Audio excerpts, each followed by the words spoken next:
Em 2014, o mundo ficou em alerta com o vírus Ebola, que fez milhares de vítimas. Este ano também foi um dos que mais registraram acidentes aéreos. 2 casos envolveram aeronaves da empresa Malaysia Airlines. Em março, um avião desapareceu quando voava e até agora não foi encontrado. Em julho, um Boeing 777 foi abatido no ar. Desastre este que acentuou a crise na Ucrânia.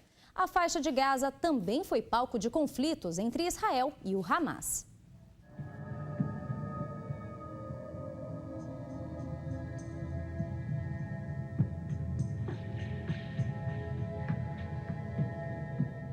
Uma ameaça invisível, mas letal. O vírus do Ebola deixou o mundo em alerta. A epidemia começou na República da Guiné em março deste ano e se espalhou para os países vizinhos Serra Leoa, Libéria e Nigéria. Um segundo foco ocorreu na República Democrática do Congo, onde foi identificada uma cepa diferente do vírus. A Organização Mundial da Saúde enviou especialistas para a região. Muitos acabaram contaminados e morreram. Companhias aéreas decidiram cancelar voos para os países afetados e alguns governos dessas nações decretaram quarentena. Foram registradas mais de 5 mil mortes, de um total de mais de 14 mil casos. Pacientes infectados levados para a Europa e para os Estados Unidos provocaram o temor que a doença se espalhasse para outras regiões do mundo. Nos hospitais, um drama. Enfermeiras acabaram contaminadas. Em Dallas, Nina Fan foi tratada e curada. Ela foi infectada ao atender um liberiano, o primeiro paciente a ser diagnosticado com ebola nos Estados Unidos. Em Madrid, outra enfermeira também conseguiu vencer a doença.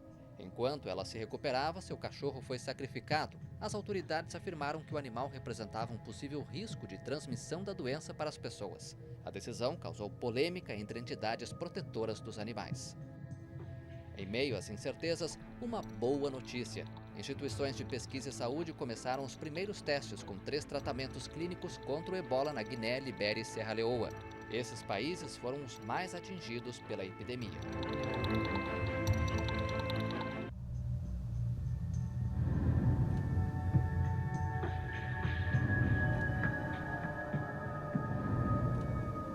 Em 8 de março de 2014, um avião da Malaysia Airlines que partiu de Kuala Lumpur para Pequim com 239 pessoas a bordo desaparece dos radares.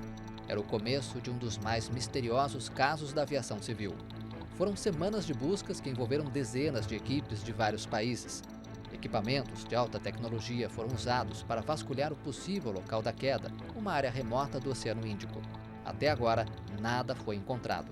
Para desespero dos familiares, o caso permanece um mistério.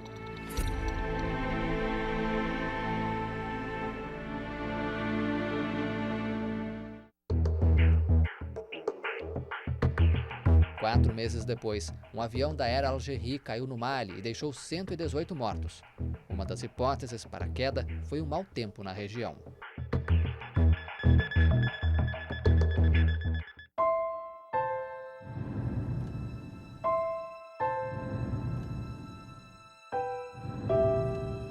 Também em julho, mais um grave acidente envolveu uma aeronave da Malaysia Airlines.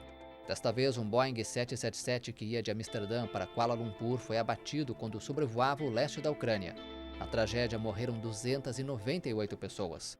O avião levava pesquisadores que participariam da Conferência Mundial de AIDS em Melbourne, na Austrália. A queda matou alguns dos principais especialistas da doença no mundo. De acordo com um relatório preliminar feito pelo Gabinete de Investigação Holandês para a Segurança, o Boeing explodiu no ar, provavelmente como resultado de um dano estrutural provocado por um grande número de projéteis. Segundo os investigadores, não há indícios de que a queda do voo MH17 tenha sido provocada por uma falha técnica. O governo ucraniano e vários países ocidentais acusaram os separatistas pró-Rússia de terem derrubado o avião com um míssil. Os rebeldes negaram ter esse tipo de equipamento militar.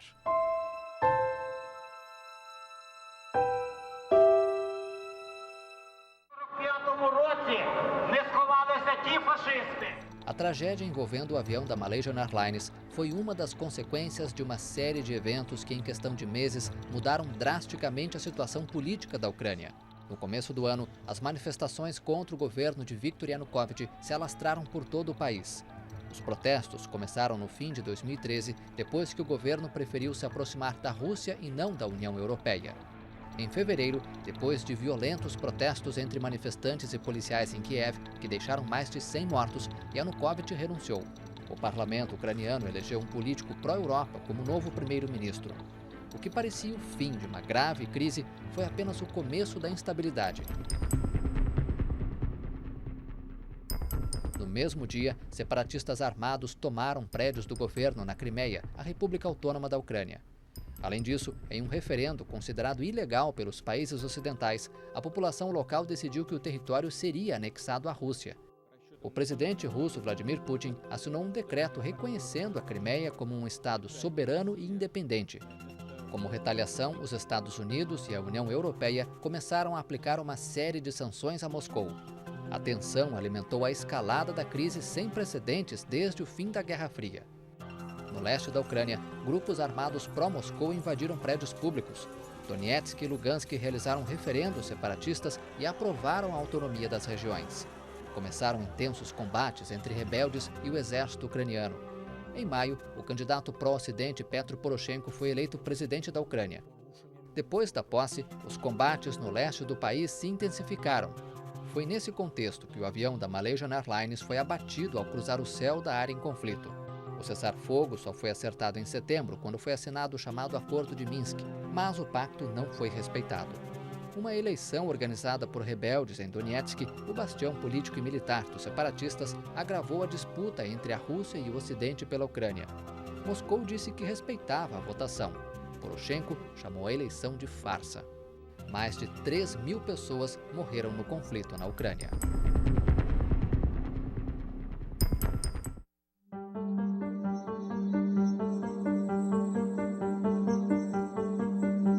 Em abril, uma tragédia no mar abalou a Coreia do Sul. Uma barca com 476 passageiros, a maioria estudantes do ensino médio, afundou e provocou a morte de 304 pessoas. O capitão da embarcação, Lee Jeong-seok, foi condenado a 36 anos de prisão. Lee foi absolvido da acusação de homicídio, crime punido com pena de morte. Outros 13 tripulantes da barca Sewol foram considerados culpados de várias acusações, incluindo negligência, e receberam penas que variam entre 5 e 20 anos de prisão.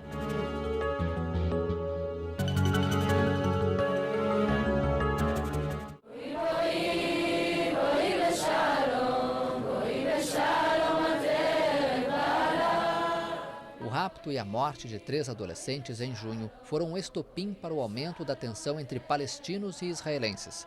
O primeiro-ministro de Israel, Benjamin Netanyahu, acusou o movimento palestino Hamas pelos assassinatos. Dias depois, em um suposto ato de vingança, um jovem muçulmano foi queimado vivo em Jerusalém.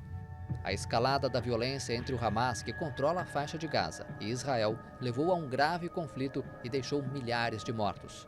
Os radicais islâmicos aumentaram os ataques com foguetes contra cidades israelenses. As forças armadas do Estado judeu intensificaram os bombardeios. Em julho, o exército de Israel decidiu fazer uma operação terrestre em Gaza para destruir a rede de túneis do Hamas e o poder de fogo do grupo. No lado palestino, morreram mais de 2.100 pessoas, a maioria civil. O conflito provocou a morte de 68 israelenses, a maioria soldados. Em quase 2 meses de ataques, inocentes se tornaram alvo. O mundo ficou indignado com o bombardeio de escolas das Nações Unidas que mataram centenas de mulheres e crianças. Em fins de agosto, sob pressão internacional, os dois lados concordaram com um cessar-fogo permanente. Para milhares de moradores de Gaza que sofrem com a pobreza, a falta de trabalho e com a escassez de produtos, resta tentar retomar a vida normal. Em Israel, os ataques continuaram. Pedestres foram atropelados deliberadamente por palestinos. Em uma sinagoga, 5 judeus foram mortos depois que 2 homens ligados ao Hamas invadiram o local armados com machados, facas e uma pistola. Em Jerusalém, distúrbios se tornaram frequentes depois que o governo limitou o acesso à esplanada das mesquitas, local sagrado do Islã que também é venerado por seguidores do judaísmo. Os muçulmanos temem que Israel autorize os judeus a rezar no local, o que não é permitido até o momento. Eles suspeitam que essa permissão seja o primeiro passo para destruir as mesquitas, com o objetivo de construir o 3º templo judaico. Em uma região dominada pela tensão permanente, a paz parece cada vez mais longe.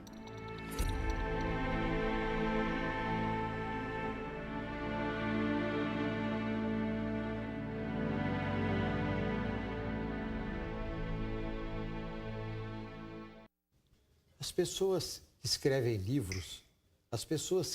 livros sobre autoajuda, religiosos de um modo geral, costumam dizer que na China a palavra crise é diferente do Brasil. Aqui no Brasil, a palavra crise quer dizer desconforto, desregulamentação, tragédia, coisas erradas, mal feito, etc. Na China, a palavra crise quer dizer oportunidade. Sabe que quando Deus criou o mundo, ele fez exatamente isso. Veja a senhora e o senhor, na Segunda Guerra Mundial, de 40 a 45, quando as pessoas estavam doentes, infeccionadas, eles davam um pozinho para o cidadão chamado sulfa. Pozinho. O cara morria, claro. Aí criaram o antibiótico. Por quê? Porque na guerra estava morrendo muita gente na guerra com infecções provocadas por ferimentos. Até chegar num hospital, num lugar, morria. Então criaram o antibiótico. Aí desenvolveram o quê? Antes da Segunda Guerra Mundial, ninguém fez operação plástica no mundo. A operação plástica começou depois da Segunda Guerra Mundial. Por quê?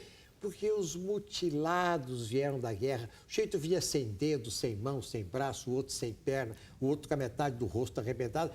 Aí cresceu a cirurgia plástica no mundo inteiro. Ela começou sendo reparadora, depois passou a ser estética, como está hoje. Isso quer dizer que daqui a pouco tempo nós vamos resolver o problema do ebola. Esse é um dos poucos que estavam para trás. Se o ebola não tivesse surgido, não teria surgido a oportunidade de se criar uma vacina contra ele, um tratamento adequado. É assim que funciona. É ruim, mas temos que sair dessa. Como sair? Os laboratórios estão estudando, já avançamos muito. A solidariedade de nações, gastando dinheiro, mandando gente para lá, todos os países mandando gente para lá, providências profiláticas para enfrentar. Recentemente, aqui em São Paulo, a jornalista Ana Paula Padrão, foi da Rede Globo e trabalha na Rede Bandeirantes. Ela propôs à sua emissora que queria ir na África para fazer uma matéria de 5 dias sobre o ebola.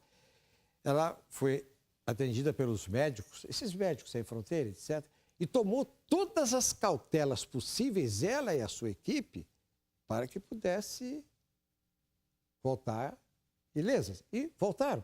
Porque hoje já existe uma maneira de se lidar com o problema dos que vão lá ou dos que estão trabalhando lá. Agora, tem um outro problema que é difícil.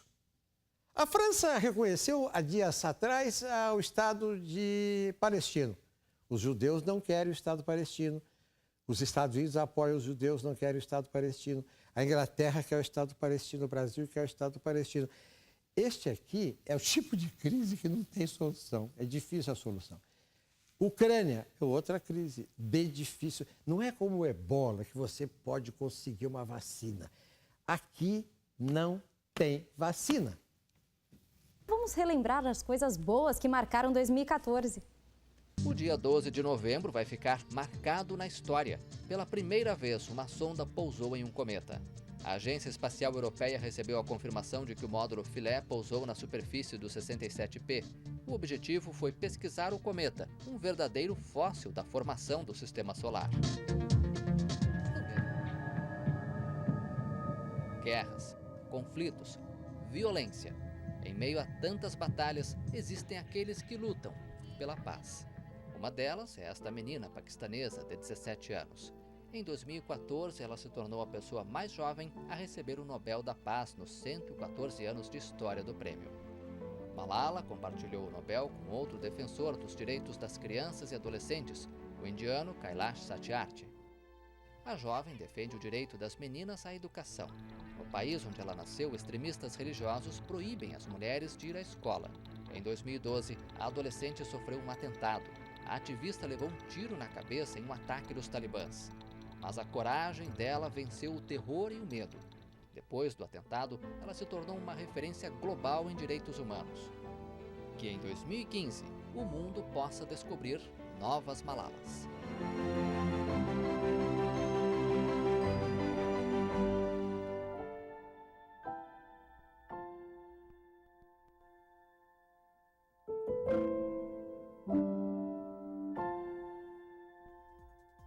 Que você tenha uma virada de ano maravilhosa. O RB Notícias termina aqui.